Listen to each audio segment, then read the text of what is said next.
था बिहार का जंगल राज। माननीय प्रधानमंत्री नरेंद्र मोदी ने अगर कहा है तो वही सच कहा है जो 90 के दशक में बिहार के लोग, बिहार के युवा पलायन किए, ये कटु सत्य है। और सौभाग्य है कि नीतीश कुमार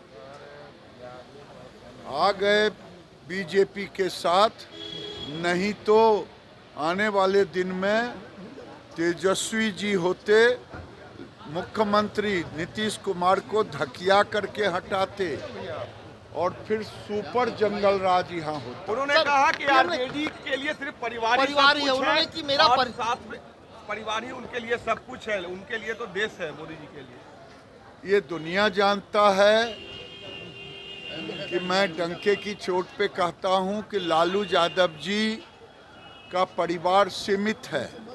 वो भले किसी का इमोशनल ब्लैकमेल करके वोट ले लें, लेकिन राज्य की जनता, देश की जनता जानना चाहती है। जब वो जेल जा रहे थे तो उन्हें कोई नहीं मिला राबड़ी जी को बनाए, और जब किसी ने पूछा था सवाल तो उन्होंने कहा था मैं अपनी पत्नी को नहीं बनाऊंगा तो किसी दूसरे को, यानी परिवारवाद को स्थापित। अभी भी बेटे को ही उप मुख्यमंत्री बनाया। आरजेडी में कोई यादव, कोई A to Z जाति की नहीं दिखाई दिया।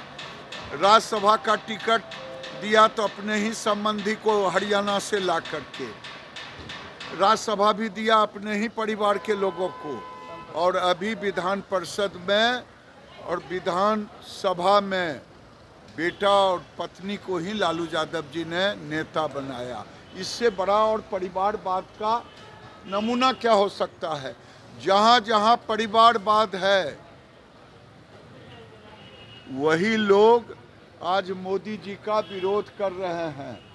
चाहे अखिलेश जी हों जिनको मुलायम सिंह ने बैठाया, लालू यादव जी हों, चाहे उद्धव ठाकरे जी हों, चाहे शरद पवार जी हों, चाहे स्टालिन हों, चाहे ममता जी हों, ये सारे लोग परिवारवाद के लिए ही लड़ रहे हैं। राहुल गांधी ने अभी रतलाम में जो बाकी गरीब हैं, पिछड़े हैं, दलित हैं, उनकी क्या हालात हैं? उनके जीवन में कभी एजेंडा नहीं रहा। नरेंद्र मोदी गरीबों के लिए जीते हैं। अगर देश में 75 साल बीत गए, शौचालय किसने दिया, पानी किसने दिया, घर किसने दिया, बिजली किसने दिया, गैस का चूल्हा और सिलेंडर किसने दिया, ये गरीबों का दुख पीड़ा मोदी ही समझा। अब तो बिहार में 5 लाख का आयुष्मान कार्ड इलाज के लिए और 5 किलो अनाज गरीबों के लिए। ठीक है अब इससे ज़्यादा